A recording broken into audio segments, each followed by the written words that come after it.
నమస్తే. దేశవ్యాప్తంగా తెలంగాణ వ్యాప్తంగా కూడా కేంద్ర మంత్రి బండి సంజయ్ గారి కుమారుడు బండి భగీరథ్ చేసినటువంటి కీచక పర్వము అనేటువంటి వార్త దేశవ్యాప్తంగా రాష్ట్ర వ్యాప్తంగా పెను సంచలనంగా సోషల్ మీడియా పుణ్యాన బీఆర్ఎస్ కార్యకర్తలు బీఆర్ఎస్ క్యాడర్ పుణ్యాన సంచలనంగా మారింది. ఇక దేశం లోపల మేము రామరాజ్యం నెలకొల్పుతాం. పొద్దున్న లేస్తే ఆ పాచినెలతో జై శ్రీరామ్ అనేటువంటి ఒక బ్యాచ్ బత్తాయిల బ్యాచ్ ఉంది కదా. ఈ గవర్నమెంట్ దేశవ్యాప్తంగా రామరాజ్యం కాదు కదా, ఇవాళ రావణ రాజ్యం నడుస్తున్నట్టు కనపడతా ఉంది. ఎందుకంటే సాక్షాత్తు తొలిసారిగా భారతదేశ హోంశాఖ సహాయ మంత్రి కొడుకు అబ్స్కాండ్ కావడం, పోక్సో కేసులో నిందితుడు కావడం, అబ్స్కాండ్ కావడం అనే దాని మీద చర్య తీసుకోవడానికి విశ్వగురు నరేంద్ర మోడీ గారికి చేతులు రావట్లేవు. అదేవిధంగా ఇక్కడ తెలంగాణ లోపల మేము ఇందిరమ్మ రాజ్యం చేస్తాం, ప్రజాపాలన చేస్తాం, సామాన్యుడికి అండగా నిలుస్తాం అనేటువంటి గద్దెనెక్కినటువంటి రేవంత్ రెడ్డి గారి ప్రభుత్వం ఈ రోజు వరకు కూడా ఇటువంటి నయవంచకుడు, ఇటువంటి కీచకుడి మీద చర్య తీసుకోవడం చేతులు రాక ఆ కీచకుడు రక్షించే బాధ్యత తీసుకున్నట్టుగా ఒక రాక్షస రాజ్యం నడుస్తుంది తెలంగాణ లోపల. అక్కడ రావణ రాజ్యం కేంద్రంలో, ఇక్కడ రాక్షస రాజ్యం, రెండు కూడా వెన్ను దన్నుగా ఈ కేంద్ర హోంశాఖ సహాయ మంత్రి బండి సంజయ్ కొడుకు నిలిచినట్టు కనబడుతుంది. ఎందుకంటే వారం రోజులైతుంది నేరం ఎఫ్ఐఆర్ అయ్యి, దాని మీద ఈ రోజు వరకు అతను అరెస్ట్ చేసే పరిస్థితి లేదు. ఇంకొక సామాన్యుడైతే ఈ పాటికి ఎన్కౌంటర్ చేసేటోళ్ళు. ఇది ఇట్లా ఉంది. రెండు అంటే కాంగ్రెస్ బీజేపీ రెండు కుమ్మక్కై వీళ్లకు తోడుగా కొంతమంది తోడు దొంగలు బయలుదేరారు. ఇప్పుడు బీజేపీ కేంద్ర మంత్రి కొడుకు మీద జరిగితే, అదే ఒక ముస్లిం యువకుల మీద జరిగితే ఇవాళ ఈ రాజకీయ పార్టీల నాయకులంతా కూడా ఎటువంటి నినాదాలు చేసేటోళ్ళు. అటువంటి ఆ పార్టీకి ప్రతినిధిగా ఉన్నటువంటి ఓవైసీ వచ్చేసి ఏదో చెప్తున్నాడు, ఈ టైంలో కేసీఆర్ గారు రావాలి, బీఆర్ఎస్ పార్టీ అసందర్భ విషయం. బీఆర్ఎస్ పార్టీ హయాంలో కూడా ఇట్లాంటివి జరిగినాడు. బీఆర్ఎస్ పార్టీ హయాంలో మరి దిశ సంఘటనలో ఎన్కౌంటర్ జరిగిన విషయం కనపడట్లేదా? వరంగల్ లోపల యాసిడ్ నిందితులు ఎన్కౌంటర్ జరిగిన విషయం కనపడట్లేదా? ఆనాడు నాగుపాము లెక్క బుసగొట్టేటువంటి, అంటే ఇటువంటి నరరూప రాక్షసుల పట్ల కఠినంగా వేరించినట్టు సజ్జన్నారు ఇలా వానపాము లెక్క ఎట్లా అయిపోయిండు, ఇలా కూసం తీసినటువంటి వానపాము లెక్క ఎట్లా అయిపోయిండు, అసలు వెన్నుముక లేని వ్యక్తి ఎందుకు మారిపోయింది, వాళ్ళు ఎందుకు అటువంటి చర్యలు తీసుకోలేకపోతారు? బీఆర్ఎస్ ప్రభుత్వానికి ఈ కాంగ్రెస్ ప్రభుత్వానికి అసలు పోలికనే ఉందా? ఓవైసీ గారు నీలాంటోడు ఇవాళ రోడ్డు ఎక్కాలి కదా బాధిత మహిళకు అండగా. నీ యొక్క మోసము, నీ యొక్క దగా కూడా కనపడుతుంది. ముస్లింలకు నువ్వు ప్రతినిధి కావు, బీజేపీ పార్టీకి నువ్వు ప్రతినిధి. ఇక ఈమె అమ్మ అవతారం ఎత్తింది, కొత్త అమ్మ అవతారం ఎత్తినటువంటి మన కవితమ్మ వచ్చేసి ఇలా కథలు చెప్తా ఉంది. ఒక తల్లిగా, ఒక ఆడదానిగా ఉన్న నువ్వు ఏం చేయాలమ్మా? నువ్వు ఇంకొక ఆడపిల్లకు అండగా మాట్లాడాల్సి పోయి దాంట్లో కోడిగుడ్డు మీద ఈకలు బీకినట్లుగా ఏం మాట్లాడుతున్నావు? మేజరు మైనరో తెలవాలి, వంకాయ బీరకాయ మేజర్ అవుతుంది, మైనర్ అవుతుంది, అమ్మాయికి అన్యాయం జరిగింది, నువ్వు గలమెత్తొద్దా? నిన్ను అసలు జైల్లో పెట్టిందే బీజేపీ గవర్నమెంట్ మాట్లాడతావు కదా. ఇవాళ బీజేపీకి కేంద్ర మంత్రికి నువ్వు ఒత్తాసు పలుకుతున్నట్టుగా మాట్లాడుతున్నావు. ఏమంటే బీఆర్ఎస్ అట మొత్తం అట అమ్మాయిని అంటే రోడ్డున పడేసినారు, బీఆర్ఎస్ రోడ్డున పడేసిన పోక్సో కేసు. ఆ పిల్ల తల్లిదండ్రులు వచ్చి కేసు పెడితే బీఆర్ఎస్ అండగా నిలబడ్డది బాధితురాలకి తప్ప ఒక్కటి కూడా వాళ్ళ ఫోటోను మన సోషల్ మీడియా వేదికగా బీఆర్ఎస్ కార్యకర్తలు ఎక్కడ బయట పెట్టలే. ఎవరు పెడుతున్నారు? మళ్ళా బీజేపీలో పెడుతున్నారు. వాళ్ళ మీద నువ్వు మాట్లాడకుండా ఎవరి పక్షాన్ని నువ్వు వహిస్తున్నావు? ఇదొక రకమైనటువంటి దొంగ ముసుగు. ఆమె కేసులకు వెళ్ళి బయటపడడం కోసం బీజేపీతో చేసుకున్న ఒప్పందంలో వాళ్ళని ఒక్క మాట ఉన్నది బీఆర్ఎస్ వాళ్ళని టార్గెట్ చేస్తుంది. మొత్తం దొంగ పార్టీలు మొత్తం. అప్పుడు తెలంగాణ ఉద్యమం లోపల తెలంగాణ కోసం కేసీఆర్ గారు ఒక్కడే పోరాడితే ఇటువంటి నయవంచకులంతా కూడా వచ్చేసి శూలాల గుచ్చేటోళ్ళు. అయినా కూడా వీళ్ళందరి మెడలోంచి అందరినీ ఐక్యం చేసేసి తెలంగాణ సాధించాడు. ఇవాళ కూడా బీఆర్ఎస్ పార్టీ మొత్తమే తెలంగాణ ప్రజల ఇంట్రెస్ట్ కోసం పోట్లాడుతుంది. అన్యాయం జరిగినా, ఎక్కడ అన్యాయం జరిగినా, రైతుల పక్షాన్నైనా, నిరుద్యోగుల పక్షానైనా, విద్యార్థుల పక్షాన్నైనా, ప్రతి సమస్య మీద బీఆర్ఎస్ మాత్రమే గిరిగీసి కొట్లాడుతూ ఉంది. ఇలా అమ్మాయికి అన్యాయం జరిగితే బీఆర్ఎస్ శ్రేణులే గలమెత్తితే ఇవాళ మెడ వంచక తప్పలే, ఇలా తల వంచి ఇవాళ ఈ యొక్క ఎఫ్ఐఆర్ నమోదు చేసిరు. ఇవాళ ఒక కొలిక్కొచ్చింది ఇదంతా కూడా. అటువంటి బీఆర్ఎస్ మీద కత్తులు కడుతున్నారు ఈ దొంగ పార్టీలు మొత్తం కూడా. అంత దొంగ పార్టీలే తెలంగాణలో ఉన్న దొంగ పార్టీ. బీజేపీ, కాంగ్రెస్, ఎంఐఎం, కవితమ్మ పార్టీ తెలంగాణ రాక్షస సేన, రక్షణ సేన కాదు అది, రాక్షస సేన. ఇట్లాంటి అన్ని కూడా కత్తిగట్టి ఇవాళ బీఆర్ఎస్ మీద పోరాటం చేస్తున్నారు. బాధిత మహిళను వదిలిపెట్టేటి బండి సంజయ్ కొడుకును రక్షించే బాధ్యతను తీసుకున్నారు. ఇటువంటి వాళ్ళతోని తెలంగాణకి ఏమైనా లాభం ఉందా? ప్రజలు విశ్లేషించుకోవాలి. ఇంతకంట ఘోరం ఉందా?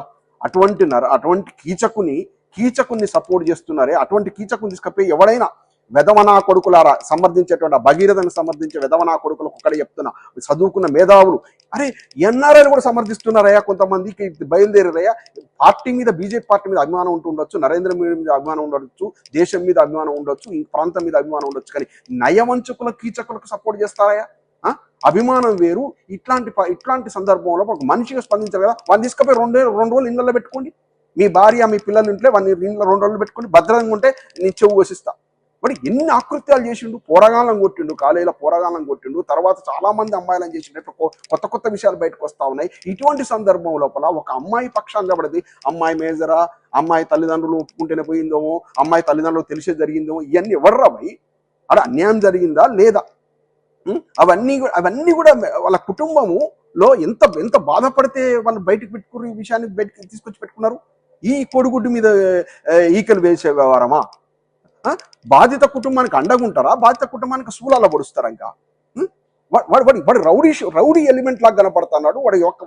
వాడి యొక్క ఫోటోలు, విజువల్స్ చూస్తూ ఉంటే బ్లడ్ బాయిల్ అటువంటి పరిస్థితి. వాడిని కూడా సమర్థిస్తారా? మీరు మనుషులేనారా? దున్నపోతులారా? మనుషులేనారా? బీజేపీ పార్టీ వేరు, వాడు వేరు, కీచకుడు వేరు. కీచకుని సపోర్ట్ చేస్తారా? ఇలా బీజేపీ పార్టీని నాశనం చేసింది ఎవర్రా? మీరు నమ్ముకున్న మీ బీజేపీ పార్టీ నాశనం చేసిన ఎవరా? బండి సంజయ్ కాదు. బండి సంజయ్ ఇప్పుడు కొడుకుని తీసుకొచ్చి గల్లాబట్టి తీసుకొచ్చి అరెస్ట్ చేస్తే బండి సంజయ్ ఇమేజ్ 10 రెట్లు పెరిగేది, బీజేపీ ఇమేజ్ 10 రెట్లు పెరిగేది. వాళ్ళ కొమ్ము కాస్తున్నట్టు అంటే బద్ద వైరం కదా బీజేపీ కాంగ్రెస్ మధ్య. కాంగ్రెస్ వాళ్ళు ఎందుకు అరెస్ట్ చేయట్లేరు అంటే అన్ని కూడా ఈయన ఓటుకు నోటు కేసులో ఈయన జైలుకు పోతాడు. ఈ విషయం లోపల ఈయన కనుక తక్షణ చర్యలు తీసుకుంటే, ఆమె లిక్కర్ కేసులో ఆమె జైలుకు పోతుంది కవితమ్మ.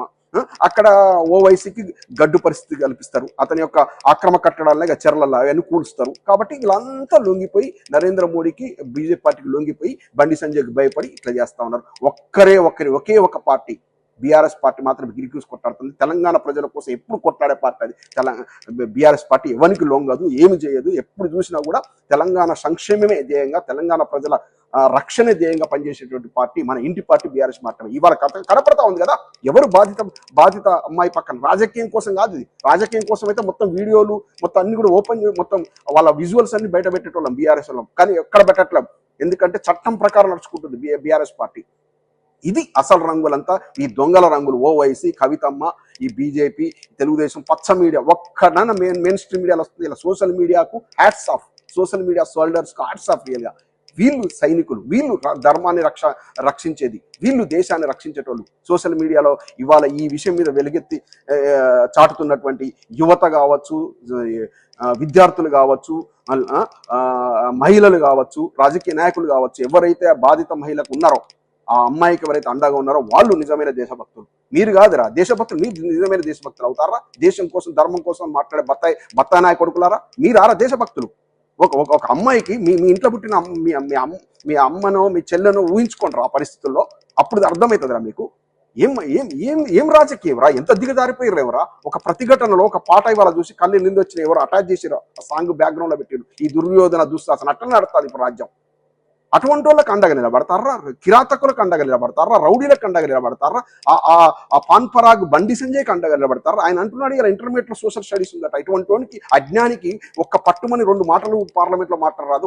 ప్రజల కోసం సేవ చేసి పొద్దున్న లేస్తే జై శ్రీరామ్, జై హనుమాన్ అంతే. దేవుని పేరు రాజకీయానికి మాట్లాడుతున్నాడు. నా దృష్టిలో వాడు ఒక రాజకీయ వ్యభిచారి మాత్రమే. రాజకీయం కోసం దేవుళ్ళ పేర్లను వాడుకోవద్దు. రాజకీయం కోసం దేవుళ్ళ పేర్లను ఎట్టి పరిస్థితి వాడద్దు. మతాన్ని వాడుకోవద్దు. అది మన యొక్క ఇంట్లో మనం పూజలు చేసుకునేది. దేవుణ్ణి అవమానించినట్టే నడి రోడ్డు మీద మసీదులు గుళ్ళు కడతారు చూసినావా, వాళ్ళు కూడా నా దృష్టిలో వెదవలే. ఎందుకంటే దుమ్ముకు ధూళికి దేవుణ్ణి హారతి పడుతున్నారా? అటువంటి వాళ్ళే వీళ్ళు, ఈ బత్తాయి గాళ్ళు కూడా. ఈవెన్ నడి రోడ్డు మీద మసీదు ఉన్నా, చర్చ్ ఉన్నా, దేవాలయం ఉన్నా వాళ్ళని కూడా మనం తప్పు పట్టాల్సిందే. దేవుణ్ణి పవిత్రమైన ప్రదేశంలో పెట్టాలి. దేవుని ఒక పవిత్రతకు వాడుకోవాలి, రాజకీయం కోసం కాదురా. మీ ప్రబంధ మీ యొక్క ఇటువంటి నీచకుడు, ఇటువంటి కీచకుడు వాడు కొడుకు, అతని కొడుకు పోయేమో జైల్లో పడాల్సిన కొడుకేమో దొంగచారుకు దాచుకుంటాడు. ఈయన పోయి జై హనుమాన్ అని ర్యాలీలు తీస్తా ఉన్నాడు. దేవుణ్ణి వాడుకోవడం కాదు, సెంటిమెంట్ రగిల్చి ప్రొటెక్ట్ చేసుకోవడం కాదు. ఇప్పుడు కొంతమంది ఇటువంటి వాళ్ళు బండి సంజయ్ లాంటి వాళ్ళు ఏం చేస్తారంటే వాళ్ళ ఇల్లు రోడ్డుకి అడ్డంగా ఉంది, అది ప్రొటెక్ట్ కావాలి, దాని ముందు గుడి కడతారు. గుడి కడితే గుడిని ఎవరు కూల్చారు కదా. అటువంటి రాజకీయం చేస్తారు ఈ బత్తాయి నాయకుడులు. మొత్తం ఇటువంటి లంగాలే ఉంటారు. ఈ గుజరాతీలు ఎంత గరానా మోసగాలంటే ఆ గుజరాతీల ఆధ్వర్యంలో నడుస్తున్నటువంటి బీజేపీ పార్టీలో ఉండేటోళ్ళు కూడా అంత గరానా మోసగాళ్ళు. మంచిగా శుతిమెత్తగా మాట్లాడతారు కానీ గొంతులు కోస్తారు. ఇది బత్తాయిగాల పరిస్థితి వాళ్ళ నిజస్వరూపం కనపడ్డది. తెలంగాణ ప్రజలు బీజేపీని ఎప్పటికీ నమ్మరు. ఇవాళ ఎందుకు మూగపోయిన నోర్లన్నీ? పెద్ద పెద్ద మాటలు మాట్లాడతారు రఘునందన్ రావు గారు, పెద్ద పెద్ద మాటలు మాట్లాడతారు అరవింద్, పెద్ద పెద్ద మాటలు మాట్లాడతారు కదా. కొండా విశ్వేశ్వరరెడ్డి నీతి సూత్రాలు చెప్తారు. మళ్ళీ మాట్లాడమైందా కొండా విశ్వేశ్వరరెడ్డి? డీకే అరణం ఎడబైనావు. ఇది బీజేపీ వాళ్ళు బత్తాయిల సంగతి. బత్తాయిలను నమ్ముకుంటే సర్వనాశనం అవుతారు. ఉన్న గోచి కూడా లాగేసుకుంటారు బత్తాయి గాను. బత్తాయి నాయకులు నమ్మొద్దు, బీజేపీ పార్టీని ఎట్టి పరిస్థితి నమ్మొద్దు. కాంగ్రెస్ పార్టీ వాళ్ళు దొంగలు. కాంగ్రెస్ పార్టీ రాహుల్ గాంధీ నుంచి రేవంత్ రెడ్డి దాకా మొత్తం లొంగిపోయారు. రాహుల్ గాంధీ లొంగిపోయాడు. రోహిత్ వేముల విషయంలో సెంట్రల్ యూనివర్సిటీకి వచ్చిన మరి ఇలా బాధిత అమ్మాయి దగ్గరికి రాహుల్ గాంధీ రాలేదు, ప్రియాంక గాంధీ రాలేదు. మొత్తం లొంగిపోయి బతుకుతారు. మొత్తం కాంగ్రెస్ బీజేపీ రెండు ఒకటై ప్రాంతీయ పార్టీలు బొందబెట్టడానికి రెండు ఒకటై చేస్తున్నట్టు నాటకం ఇప్పుడు క్లియర్ కనపడతా ఉంది కదా. ఇది ఇంత చండాలం రాజకీయం చేస్తున్నట్టు బీజేపీ కాంగ్రెస్ ను బొందబెట్టాలి. ఇటువంటి ఒత్తాసు పలుకుతున్న ఈ కవితమ్మ, ఈ ఓవైసీ లాంటి కూడా బొందబెట్టాలి. జై తెలంగాణ.